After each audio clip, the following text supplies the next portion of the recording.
اور ڈھیروں اور ہزاروں علاقوں کے لوگوں نے ان کی تقلید کی. تو پہلا کام یہ کریں کہ وطن سے پیار کریں. دوسرا کام یہ کریں کہ اس کی صفائی میں اپنا حصہ ڈالیں. ہم کیوں انتظار کرتے ہیں کوئی گرانٹ آئے گی؟ میری ذاتی رائے یہ ہے، میری ذاتی رائے کہ جتنے گلی میں مکان ہوتے ہیں نا، سب کے گھروں کے اندر سہولیات ہوتی ہیں، وہ سارے اگر ملیں تو میرا خیال ہے ان کی اپنی گلی کا نظام صحیح ہو ہی سکتا ہے. تو آؤ مل کے اس وطن کو سنوارنے کی کوشش کریں، اس کی گلیوں پہ محنت کریں، اس کے کھیتوں پہ محنت کریں. اور تیسری بات، اس وطن کو سرسبز و شاداب بنائیں. کیا انداز ہے میرے محبوب کے سمجھانے کا. یہ بخاری کی حدیث ہے. میرے محبوب فرمانے لگے جس نے کوئی ایک درخت لگایا، جس نے کوئی ایک درخت لگایا یا پودا لگایا یا کوئی ایسی چیز لگائی، فرمایا اس سے کوئی انسان نفع اٹھائے یا اس سے کوئی جانور نفع اٹھائے، فرمایا جب تک لوگ نفع اٹھاتے رہیں گے رب لگانے والے کے نامہ اعمال میں نیکیاں درج فرماتا رہے گا. تو ہم کیوں درختوں کو کاٹتے ہیں؟ ہمیں چاہیے نا اس کو سرسبز و شاداب کرنے میں اپنا کردار ادا کریں تاکہ ہمارے وطن میں خوبصورتی پھیلے. ایک مرض بڑی تیزی سے پھیل رہا ہے، ہیپاٹائٹس سی کا مرض ملک میں بڑی تیزی سے پھیل رہا ہے، بڑی تیزی سے. جگر کام کرنا چھوڑ جاتا ہے، معدے کی بیماریاں بڑھتی ہیں، پیٹ کے درجنوں امراض ہیں، پیٹ میں پانی پڑ جاتا ہے. ہمارے ایک ملک میں تو ڈائلسس کا نظام بڑا مردہ ہے. اللہ خیر کرے، محکمہ صحت پر اتنا بوجھ ہے لوگوں کا، لیکن لوگ ڈیوٹی نہیں کرتے، کام ہی نہیں کرتے. غصہ ہی بڑا آتا ہے ڈاکٹر حضرات کو، اللہ ماشاءاللہ مریض تکلیف سے کرا رہا ہے لیکن وہ کہہ رہا ہے اب ٹھیک ہے، سرکاری نوکری اسی طرح کی ہوتی ہے، موج کرنی چاہیے. خیر صلی اللہ. بڑی تیزی سے مرض پھیل رہا ہے اور لوگ کمزور ہو رہے ہیں، بڑی مجبوری ہے، لوگ رو رہے ہیں، تڑپ رہے ہیں. اور یہ دکھ وہی سمجھ سکتا ہے جس کا گھر میں کوئی بیمار ہوتا ہے. آؤ نا اس وطن کے لیے کچھ کریں، کوئی ہمت کرے، کوئی جدوجہد کرے، کوئی کوشش کرے. آؤ کچھ کریں اس کے لیے. کیا کریں؟ اس ہیپاٹائٹس سی کی بیماری سے لڑنے کا سب سے پہلا حل ڈاکٹر یہ بتاتے ہیں کہ پانی اگر لوگ صاف پینے لگ جائیں، اگر پانی صاف ملنے لگ جائے تو ان بیماریوں میں 90% کنٹرول ہو سکتا ہے. یار صرف صاف پانی، لیبارٹری کے ٹیسٹ کے مطابق جو بڑا مہنگا بور بھی ہے وہ بھی لاکھ روپے سے نیچے ہے. ایک گلی میں اگر ایک بور ہو جائے ایسا جس کا پانی زبردست ہو تو کتنے لوگ ہیں جو بچیں گے؟ کتنے لوگ ہیں جو اس آزمائش سے بچیں گے؟ میں نے مسجد میں وہ بور کرایا ہے، ٹوٹی باہر نکالی. میں ایک دن رات کو 1:30 بجے آیا تو باہر ٹوٹی سے 2-3 لوگ پانی بھر رہے تھے، 2-3 لوگ. تو 1:30-2 بجے رات کے تو میں نیچے اترا تو میں نے کہا خیریت ہے. اچانک میری طبیعت میں یہ خیال آیا کہ کوئی مجبوری ہو گئی ہوگی اس وقت، کوئی مریض نہ ہو. کہنے لگے پانی پینا تھا، گھر میں پانی ختم ہو گیا تھا تو میں بھی دیر سے آیا ہوں، کہیں گیا ہوا تھا، ابھی پہنچا ہوں. تو گھر والوں نے بتایا تو میں نے کہا ٹھہر جاؤ، گھر والا پانی نہیں پینا، میں آپ کو وہ پانی لا کے دیتا ہوں جو لیبارٹری سے ٹیسٹ شدہ ہے. اور 3-4 دفعہ میں نے اس کو بھیج کے ٹیسٹ کرایا. اب سنو اس کی بیس کیا ہے. اس کی بیس کیا ہے؟ ہم تو سمجھتے ہیں نا کل شریف پہ صرف چنے ہی رکھنے چاہیے، ہم سمجھتے ہیں کل شریف پہ پھل آنا چاہیے اور بریانی پکنی چاہیے. ترمذی کی حدیث ہے، حضرت سعد رضی اللہ تعالیٰ عنہ کی اماں انتقال کر گئی. آنکھیں عرض کرنے لگے یا رسول اللہ اماں فوت ہو گئی ہے، کچھ کرنا چاہتا ہوں. تو میرے محبوب نے فرمایا مدینے میں میٹھے پانی کے کنویں کوئی نہیں، قلت ہے، تو ایک کنواں کھدوا دے، لوگ پانی پیتے رہیں گے، رب کریم تیری اماں کو قبر میں راحت عطا کرتا رہے گا. حضرت سعد نے کنواں کھدوایا. قربان جاؤں محبوب کی عظمت پہ. میرے رسول پاک نے آج ہمیں صاف پانی پینا مہیا کرنے کے لیے کل 1450 سال پہلے نصیحت کر دی. فرمایا یہ کنواں سعد نے اپنی ماں کے لیے کھدوایا ہے، اس کا نام ہے سعد کی ماں کا کنواں. بیر ام سعد حضور نے اس کا نام رکھا. کتنا کو خرچ آئے گا اگر گلی والے سارے مل کے ایک صاف پانی کا بندوبست کریں، اپنے دوستوں کو، گلی والوں کو، محلے والوں کو اس وطن کی تعمیر میں اپنا کردار ادا کریں. اب کیوں توقع رکھتے ہیں صاحب کے چیئرمین صاحب ہی آگے کریں گے؟ وہ تو ملے نہیں کبھی. جن کی ڈیوٹی تھی گلی گلی گھومنے کی وہ تو کبھی آئے نہیں. یہ آپ کے چیئرمین ہیں، آپ کے ایم این اے، آپ کے ایم پی اے، یہ اتنی بلندی عظمت کردار نہیں رکھتے کہ یہ آئیں گے. ان کے پاس کہاں وقت ہے گلیوں میں گھومنے کا؟ اصل لوگ تو وہ تھے کہ 24 لاکھ مربع میل کے حکمران جناب عمر فاروق، لیکن چہرے پہ کپڑا ڈال کے ساری رات مدینے کی گلیوں میں گھومتے تھے. ہر دروازے کا خیال رکھتے تھے. پر کیا کریں, کس کو سمجھائیں, لوگ اپنی مرضی کرتے ہیں. آج میں عزم نو کی بات کر رہا ہوں, میں پاکستان کی تعمیر کی بات کر رہا ہوں. پہلی بات یہ کہ اس سے پیار کریں, دوسری بات یہ اس کی صفائی کریں, تیسری بات یہ یہاں درخت لگائیں, شجرکاری کریں, اس کو سرسبز کریں. چوتھی بات یہ کہ دیکھیں ہم کتنا کردار ادا کر سکتے ہیں, کسی کو کم از کم صاف پانی مہیا کر دیں. دیکھیں نا میرے نبی پاک علیہ الصلوۃ والسلام نے اعلان فرمایا, ایک یہودی کا قبضہ تھا میٹھے پانی کے کنویں پر, تو رسول پاک علیہ الصلوۃ والسلام نے فرمایا یہودی کا قبضہ ہے, مسلمانوں کو پینے کے لیے پانی نہیں دیتا. کیا خوبصورت اعلان ہے. پانی, نماز کی بات نہیں ہو رہی, روزے کی بات نہیں ہو رہی, حج کی بات نہیں ہو رہی, پانی کی بات ہو رہی, پینے کے پانی کی. کتنا بڑا اعلان ہے. لوگوں نے دین کو محدود کر دیا ہے کہ با مسجد کے اندر آ کے نماز پڑھنا ہی خالی مذہب ہے, روزہ رکھنا ہی خالی مذہب ہے. میرے محبوب پاک علیہ السلام نے کیا ارشاد فرمایا؟ حضور نے فرمایا یہودی کا قبضہ ہے, لوگوں کو پینے کے لیے صاف پانی نہیں دیتا, میٹھا پانی نہیں دیتا. منبر پر مسجد نبی پر اعلان کر رہا ہوں. حضور فرمانے لگے جو اس سے کنواں خرید کر وقف کرے گا یہ میرے ہاتھ میں جنت کی ٹکٹ ہے. حضور فرمانے لگے مصطفیٰ کا وعدہ ہے پانی کے لیے, یعنی پینے کا پانی, یعنی لوگوں کے حلق سے پانی اترے. جاگو جاگو, وطن کے لیے کرو, محنت کرو, آگے بڑھو. میرے رسول پاک علیہ السلام نے فرمایا جو میرے مدینے والوں کے لیے پانی کا کنواں وقف کرے گا میں جنت دیتا ہوں. حضرت سیدنا عثمان غنی پہنچ گئے, اس کے پاس پہنچے, 6,000 یا 7,000 دینار کا کنواں تھا. اس نے کہا میں ایک دن کے لیے دوں گا, صرف ایک دن میری باری, ایک دن 6-7 ہزار دینار مانگے. حالانکہ کنواں 6-7 ہزار دینار کا کل تھا. مسجد کے لیے زمین کی بات نہیں ہو رہی, مدرسے کے لیے زمین کی بات نہیں ہو رہی, کنویں کے لیے پینے کا پانی لوگوں کو مہیا کرنا ہے, عام عوام کو. اور اس وقت صرف بات بھی مسلمانوں کی نہیں, یہودی بھی پیئیں گے, دیگر لوگ بھی پانی پیئیں گے. میرے نبی پاک علیہ السلام کے غلام نے کہا کنواں دے دے. کل کنواں سارا 6-7 ہزار دینار کا تھا. کہنے لگا میں نے نہیں دینا. جناب عثمان بیٹھ گئے, فرمایا تو بات کر کتنے کا دے گا. اس کے منہ سے نکل گیا 40,000 دینار. 40,000 دینار. مسجد کی زمین نہیں خریدی جا رہی, ادارے نہیں بن رہے, اگرچہ یہ اصل ہے دین کی, خریدنی چاہیے.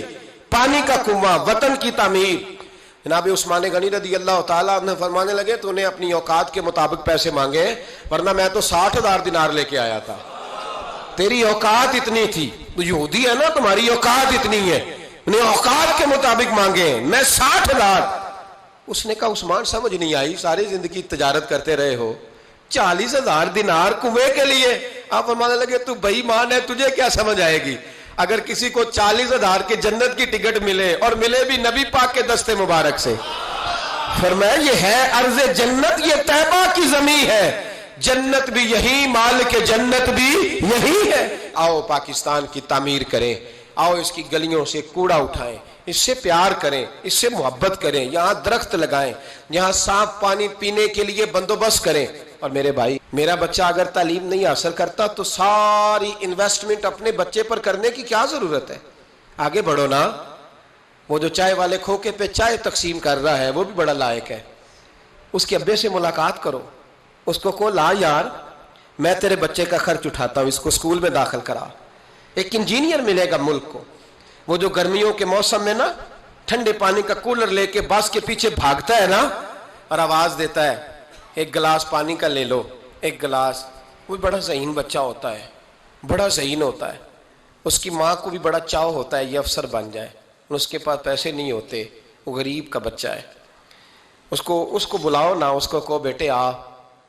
کبھی کبھی کسی چوک میں کسی ٹھیلے والی دکان پہ بریک لگتی ہے نا گاڑی کے, تو چھوٹے چھوٹے بچے دوڑ کے آتے ہیں, کہتے ہیں ہماری دکان سے سودا خریدو.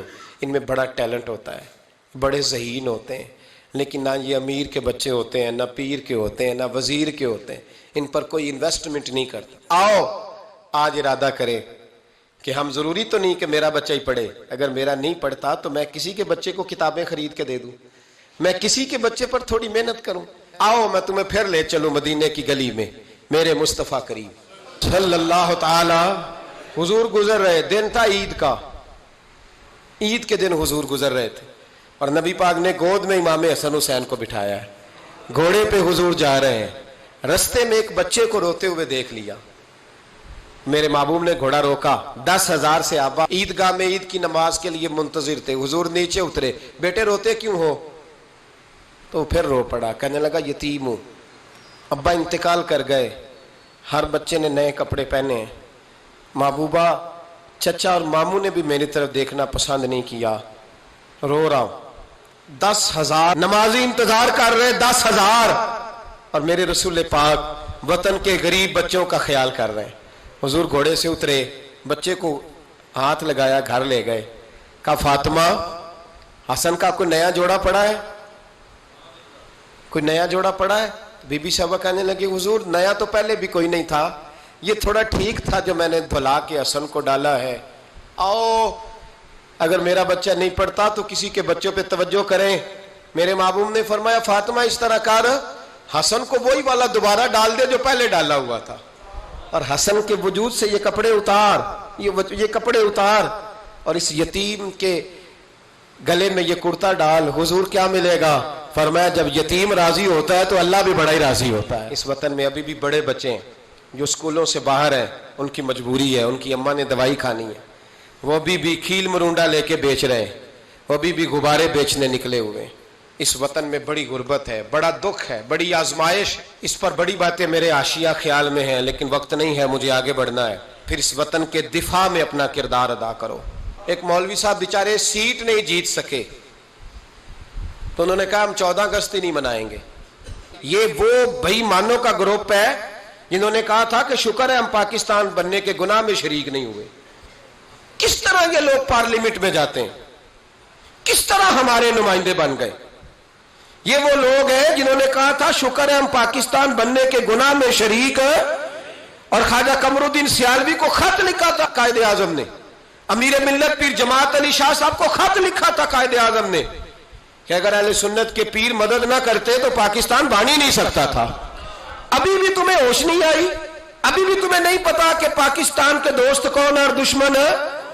14 اگست نہیں منائیں گے، تم اس قابل ہی نہیں ہو کہ تم منا سکو، تمہارے تو یرانے ابھی بھی باہر ہیں، ان کا یہ وطن نہیں ہے۔ یہ کہتے ہیں اگر اس وطن میں ہمیں کرسیاں دو گے تو ہم وطن کے دوست ہیں، ورنہ ہم وطن کے دوست۔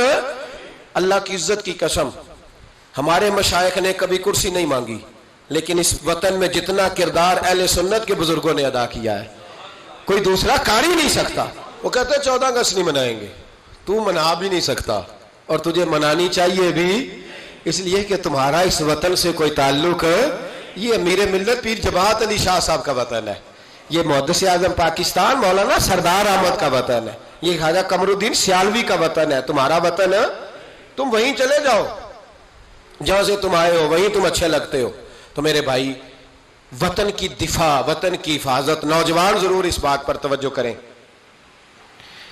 حضرت انس بن مالک رضی اللہ تعالیٰ عنہ فرماتے ہیں مدینے کے کونے سے نا اچانک رات کو زور زور سے چلانے کی آواز آنے لگی۔ جب رات کو کوئی ایسا دھماکہ ہوتا ہے نا تو لوگ ایک دوسرے کو جگاتے ہیں، کہتے ہیں لوگوں نے ایک دوسرے کو جگایا، اب نوجوان اکٹھے ہو گئے، بزرگ بھی، کہ وہاں سے شور کی آواز آتی ہے، کچھ چیخ رہا، نیزیں، تلواریں اور برچیاں، ہر چیز لوگ سنبھال کے اسلحہ تیار کر کے پروگرام بنانے لگے کہ نوجوان آگے جا کے دیکھتے ہیں، بزرگ پیچھے رہتے ہیں، دیکھتے ہیں وہاں کیا ہے، مدینے کی حفاظت کرتے ہیں، کون آ گیا، کیا مسئلہ ہے؟